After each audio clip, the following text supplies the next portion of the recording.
my dear students, how are you all? Welcome back to our channel Learn and Grow Better. Kindly show your love, please like, share and subscribe the channel and help us to grow more. And don't forget to hit the bell icon so that you never miss any video. Let's get started. आज हम करेंगे science class 7 motion and time chapter के concept based question. इससे पहले की videos में हमने reproduction chapter का कॉन्सेप्ट बेस्ड क्वेश्चन करा और भी बहुत सारे चैप्टर्स के कॉन्सेप्ट बेस्ड क्वेश्चन करे। कॉन्सेप्ट बेस्ड क्वेश्चंस क्या होते हैं मैम? अभी तक ये नहीं पता? जल्दी से जाना है, चैनल पर प्लेलिस्ट आपको मिल जाएगी। कॉन्सेप्ट बेस्ड क्वेश्चंस जो है पैसेज बेस्ड क्वेश्चन होते हैं, जिसमें आपको एक पैसेज दिया जाएगा, उस पैसेज को आपको रीड आउट करना है and from that particular passage some questions are given to you. और बहुत ही इजी क्वेश्चन पूछे जाते हैं, directly and indirectly it is related to the passage. तो let's check out the video. तो अच्छे से रीड करते हैं पैसेज को। The graph of two uniform speed can indicate which speed is greater by just looking at the two lines joining the points of the journey. Uniform speed क्या होती है? Equal distance and equal interval of time. तो अगर कोई object जो है, कोई vehicle जो है, वो यूनिफॉर्म स्पीड से मूव कर रहा है और दो स्पीड के बारे में इंफॉर्मेशन हमें ग्राफ में दी हुई है, तो हम ग्राफ को क्या करते हैं, प्रॉपर रीड आउट करते हैं। देन हमें प्रॉपरली पता चल जाता है कि किसकी स्पीड ज़्यादा है। ठीक है, अभी तक समझ आया थोड़ा बहुत? आगे देखते हैं। We just have to look at the angle between each line and the x-axis. From this angle, we can estimate the slope of the line in the graph. तो हम क्या estimate करते हैं? Slope of the line in the graph. तो slope अगर हमने estimate कर लिया तो हमें पता चल जाएगा कौन सा व्हीकल A या व्हीकल B यूनिफॉर्म स्पीड से दोनों मूव कर रहे हैं, कौन सा ज्यादा स्पीड से मूव कर रहा है। तो ये सब कुछ हमें पता चल जाएगा किसी स्लोप से। The slope of the graph at any specific point can be obtain by dividing the measurement of Y axis by the measurement of X axis. तो क्या कह रहे हैं, स्लोप अगर कैलकुलेट करना है तो हमें क्या करना पड़ेगा, वाई एक्सिस की रीडिंग को एक्स एक्सिस की रीडिंग से हमें क्या करना है, डिवाइड करना है। ठीक है। The larger the angle the greater is the slope. जितना ज्यादा एंगल बड़ा आएगा उतना ज्यादा स्लोप ज्यादा होगा। तो अगर स्लोप ज्यादा होगा तो ऑब्जेक्ट जो है वो फास्टर मूव करेगा। तो ये एक रिलेशन आपको ध्यान रखना है। क्या रिलेशन बोला है? स्लोप का एक फॉर्मूला बोला है। स्लोप का फॉर्मूला क्या है? Measurement of Y axis by the X axis. और larger the angle the greater is the slope. जितना ज्यादा एंगल बड़ा होगा उतना ज्यादा स्लोप होगा और ऑब्जेक्ट उतना ज्यादा फास्ट मूव करेगा। अब देखते हैं इससे रिलेटेड कैसे क्वेश्चन है। पहला क्वेश्चन क्या बोला है? The slope of the graph is obtain by multiplying the measurement नहीं, एडिंग द मेजरमेंट नहीं, डिवाइडिंग द मेजरमेंट नहीं, या शायद हाँ, यस, वेरी वेल डन। अभी अभी हमने अपने पैसेज में पढ़ा था कि जो dividing the Y axis by the X axis gives us slope, यही तो हमारा था लाइन, है ना? आया समझ में? तो अब देखो कैसे डायरेक्टली आपको क्वेश्चन पूछ दिया। तो करेक्ट आंसर क्या होगा? Yes, very well done, option C is correct. Dividing the measurement of Y axis by that of X axis, yes, option C is correct. Clear है? चलो नेक्स्ट क्वेश्चन पे move कर। So the question is a scooterist cover a distance of 4 kilometer in 5 minutes. He is traveling with a speed of, आपको इस question में speed निकालना है। तो स्पीड का फॉर्मूला क्या होता है? Yes, very good, speed is equals to distance upon time. तो डिस्टेंस आपको ऑलरेडी गिवन है, कितना दिया है? 4 किलोमीटर। टाइम कितना दिया है? 5 मिनट। अगर दोनों को हम पुट करेंगे वैल्यूज तो हमारी स्पीड आ जाएगी, पर स्पीड आएगी किसमें? किलोमीटर पर मिनट में आएगी। क्यों? क्योंकि आपको डिस्टेंस जो है किलोमीटर में दी है, पर आपके जितने भी ऑप्शंस यहाँ दिए हुए हैं यहाँ पर डिस्टेंस किस में दिया हुआ? मीटर में, और टाइम मिनट में होना चाहिए। तो डिस्टेंस को हमें चेंज करना पड़ेगा, किलोमीटर से मीटर में कन्वर्ट करना है। तो क्या रिलेशन होता है? 1 किलोमीटर इज इक्वल टू कितने मीटर के इक्वल होता है? यस, 1 किलोमीटर जो है 1000 मीटर के इक्वल होता है। और जब हम किलोमीटर टू मीटर जाते हैं तो हमें क्या करना पड़ेगा? मल्टीप्लाई करना पड़ेगा। तो मल्टीप्लाई करने के लिए हमें यहाँ पर 4 को 1000 से मल्टीप्लाई करेंगे तो हमारा आंसर किस में आएगा? मीटर में आएगा तो 4000 मीटर ये हमारा डिस्टेंस अपॉन टाइम कितना होगा 5 मिनट। तो अब हमें सिर्फ कैंसिल करना है, 5 1 जा 5 8 जा 40 और 2 0, कितना आंसर आ गया 800 मीटर पर मिनट, यानी कि option C is correct. Next question is graph based question है, रीड आउट करते हैं। The displacement time graph of two bodies A and B is shown on the right. Which of the following statement is correct? यहाँ पर एक चीज आपको correct करनी है, यहाँ पर जो 20 मीटर है इस 20 मीटर को 30 मीटर लिखना है, ठीक है। ऑप्शन के हिसाब से यहाँ थोड़ा मिस प्रिंटिंग हो गया, तो ये 30 मीटर है, तो ध्यान से इसे आप करेक्ट करना। 20 मीटर की जगह यस वेरी गुड, इसकी जगह आएगा 30 मीटर। अब आपने क्या देखना है, ग्राफ में एक साइड हमारा टाइम है और दूसरी साइड हमारा क्या है, डिस्प्लेसमेंट है।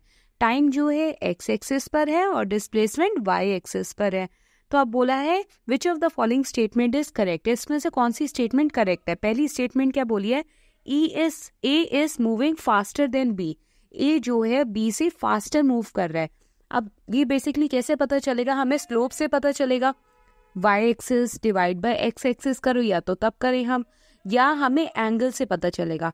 तो एंगल बनाने के लिए या तो ये ओरिजिन से बी पॉइंट पास हो रहा होता है, ऐसा नहीं है, तो ये जो है कुछ डिस्टेंस चलने के बाद जो है हमें ग्राफ दिखाया हुआ है। तो अगर मैं यहाँ पर एक डॉटेड लाइन बनाऊं और इस एंगल को अगर हम डिपिक्ट करें तो जिसका एंगल ज़्यादा होगा वो फास्टर मूव करेगा, ये हमने इन्फॉर्मेशन अपने पैसेज में पढ़ी। तो ये एंगल और ये एंगल, क्या इसमें कोई डिफरेंस है, नहीं, ये दोनों ही एंगल सेम है। तो इसका मतलब हमें नहीं पता चलेगा ए ज़्यादा फास्ट मूव कर रहा है या बी ज़्यादा फास्ट मूव कर रहा है। तो which of the statement is correct हमें नहीं पता, ऑप्शन ए भी हम कंसीडर नहीं कर सकते, इवन ऑप्शन बी भी कंसीडर नहीं कर सकते। सी पढ़ते हैं, B is always 30 metre behind A, B जो है ए के जस्ट पीछे है और 30 मीटर बिहाइंड, मतलब 30 मीटर पीछे है। तो क्या ऐसा है, नहीं, बल्कि ए जो है वो 0 से स्टार्ट कर रहा है अपनी जर्नी। पर बी ने स्टार्ट कैसे जर्नी करी, बी ने पहले कुछ डिस्टेंस कवर करा देन अपनी जर्नी स्टार्ट करी। कितना डिस्टेंस कवर करा, 30 मीटर डिस्टेंस कवर करा उसने। तो इसका करेक्ट ऑप्शन क्या होगा, A is always 30 metre behind B, A is always 30 metre behind B, option D is correct.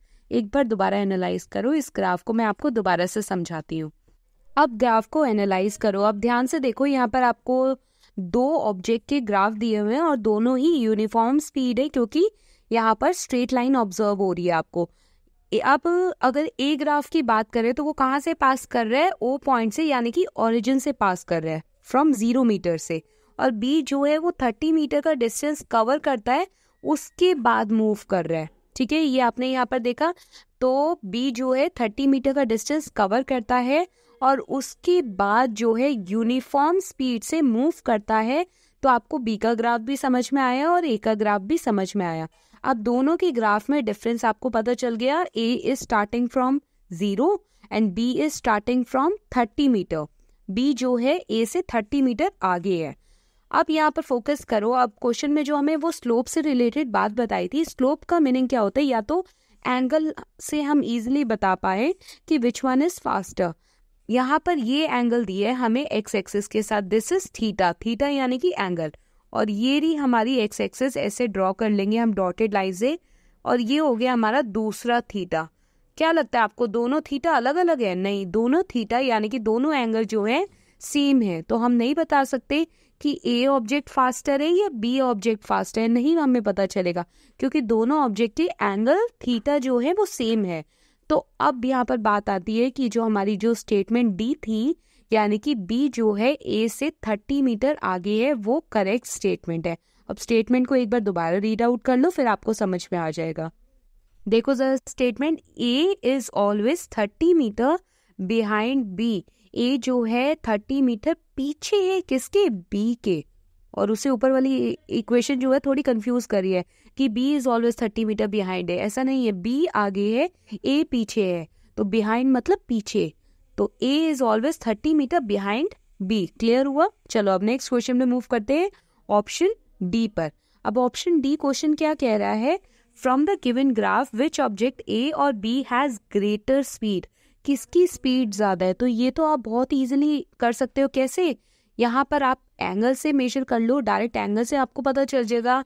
ये y axes minus x axes भी कर सकते हो। देखो इसका यहाँ पर ये रहा थीटा, ये दोबारा से मैं आपको ड्रॉ कर दिखाती हूँ। थीटा यानी कि एंगल, ये रहा हमारा एंगल a से लेकर x एक्सेस तक, और ये हमारा b का एंगल होगा। तो अब दोनों में से किसका एंगल ज्यादा है? अरे भाई b का एंगल ज्यादा है ना, तो क्या होगा, b की स्पीड ज्यादा होगी। तो इसमें करेक्ट ऑप्शन क्या हो जाएगा, b speed is greater than a, यानी कि ऑप्शन b इज करेक्ट। चलो अब नेक्स्ट क्वेश्चन में मूव करते हैं, ऑप्शन ई। तो ऑप्शन ई यानी कि क्वेश्चन ई जो है वो क्या बोल रहा है, the graph shown on the right indicates the motion of an object moving with a high speed, moving with a constant speed, moving with a non uniform speed और रेस्ट। अब आपको क्या लगता है ग्राफ किसका होगा? अगर डिस्टेंस टाइम ग्राफ में अगर कोई ऑब्जेक्ट जो है वो पैरेलल टू एक्स एक्सिस है, एक्स एक्सिस कौन सी, ये वाली एक्स एक्सिस होती है, एक्स एक्सिस के अगर पैरेलल कोई ग्राफ ड्रॉ करा हुआ हो तो उसका मोशन क्या इंडिकेट करेगा, बताना है।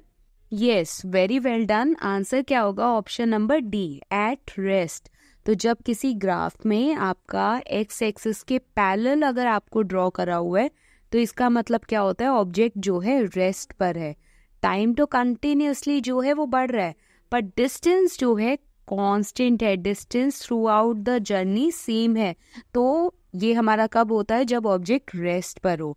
तो आपको ये चीज़ ध्यान रखनी है। तो ये थे हमारे concept based question from chapter motion and time, जिसे हमने डिटेल में डिस्कस करा। Apart from this, if you have any doubt आप कमेंट सेक्शन में ज़रूर बताइए, because this is the new pattern. Concept based questions जो हैं वो डायरेक्टली और इनडायरेक्टली उस पैसेज से रिलेट करते हैं। तो आपने एक स्लोप वाली लाइन पढ़ी और आपके सारे क्वेश्चंस जो हैं उसी से क्लियर आउट हो गए। Thanks for watching. Please like, share and subscribe the channel learn and grow better.